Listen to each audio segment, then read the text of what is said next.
இவ்விதமாக வானமும் பூமியும் அவைகளின் சர்வசேனையும் உண்டாக்கப்பட்டு தீர்ந்தன. தேவன் தாம் செய்த தம்முடைய கிரியையை 7ஆம் நாளிலே நிறைவேற்றி தாம் உண்டாக்கின தம்முடைய கிரியைகளையெல்லாம் முடித்த பின்பு 7ஆம் நாளிலே உய்ந்திருந்தார்.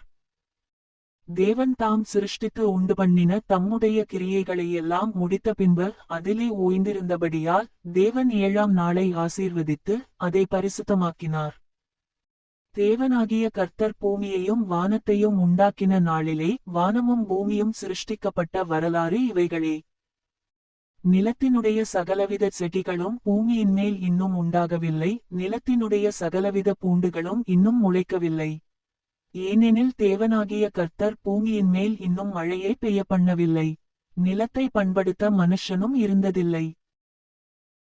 அப்பொழுது மூடுபனி பூமியிலிருந்து எழும்பி பூமியையெல்லாம் நனைத்தது.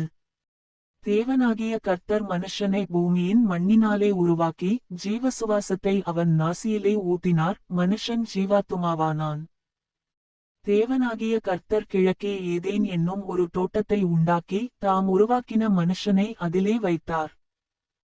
தேவனாகிய கர்த்தர் பார்வைக்கு அழகும் புசிப்புக்கு நலமுமான சகலவித விருட்சங்களையும் தோட்டத்தின் நடுவிலே ஜீவவிருட்சத்தையும் நன்மை தீமை அறியத்தக்க விருட்சத்தையும் பூமியிலிருந்து முளைக்க பண்ணினார்.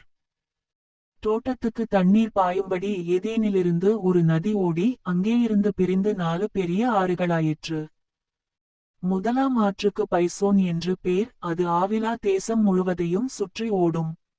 அவ்விடத்திலே பொன் விளையும், அந்த தேசத்தின் பொன் நல்லது. அவ்விடத்திலே பித்தோலாகும் கோமேதகக்கல்லும் உண்டு. இரண்டாம் ஆற்றுக்கு கீகோன் என்று பேர், அது எத்தியோப்பியா தேசம் முழுவதையும் சுற்றி ஓடும். மூன்றாம் ஆற்றுக்கு இதெக்கேல் என்று பேர், அது அசீரியாவுக்கு கிழக்கே ஓடும். நாலாம் ஆற்றுக்கு ஐபிராத்து என்று பேர். தேவனாகிய கர்த்தர் மனுஷனை ஏதேன் தோட்டத்தில் அழைத்து கொண்டு வந்து அதை பண்படுத்தவும் காக்கவும் வைத்தார். தேவனாகிய கர்த்தர் மனுஷனை நோக்கி, நீ தோட்டத்திலுள்ள சகல விருட்சத்தின் கனியையும் புசிக்கவே புசிக்கலாம், ஆனாலும் நன்மை தீமை அறியத்தக்க விருட்சத்தின் கனியை புசிக்க வேண்டாம், அதை நீ புசிக்கும் நாளில் சாகவே சாவாய் என்று கட்டளையிட்டார். பின்பு தேவனாகிய கர்த்தர், மனுஷன் தனிமையாயிருப்பது நல்லதல்ல, ஏற்ற துணையை அவனுக்கு உண்டாக்குவேன் என்றார். தேவனாகிய கர்த்தர் வெளியின் சகல வித மிருகங்களையும் ஆகாயத்தின் சகல வித பறவைகளையும் மண்ணினாலே உருவாக்கி ஆதாம் அவைகளுக்கு என்ன பேரிடுவான் என்று பார்க்கும்படி அவைகளை அவனிடத்தில் கொண்டு வந்தார். அந்தந்த ஜீவஜந்துக்கு ஆதாம் எந்தெந்த பேரிட்டானோ அதுவே அதற்கு பேராயிற்று. அப்படியே ஆதாம் சகலவித நாட்டு மிருகங்களுக்கும் ஆகாயத்து பறவைகளுக்கும் சகலவித காட்டு மிருகங்களுக்கும் பேரிட்டான்.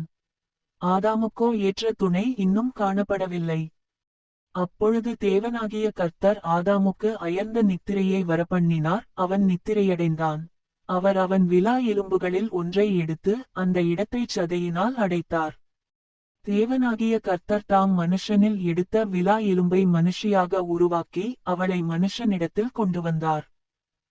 அப்பொழுது ஆதாம், இவள் என் எலும்பில் எலும்பும் என் மாம்சத்தில் மாம்சமுமாய் இருக்கிறாள், இவள் மனுஷனில் எடுக்கப்பட்டபடியினால் மனுஷி எண்ணப்படுவாள் என்றான். இதினிமித்தம் புருஷன் தன் தகப்பனையும் தன் தாயையும் விட்டு தன் மனைவியோடே இசைந்திருப்பான், அவர்கள் ஒரே மாம்சமாயிருப்பார்கள். ஆதாமும் அவன் மனைவியுமாகிய இருவரும் நிர்வாணிகளாயிருந்தும் வெட்கப்படாதிருந்தார்கள். தேவனாகிய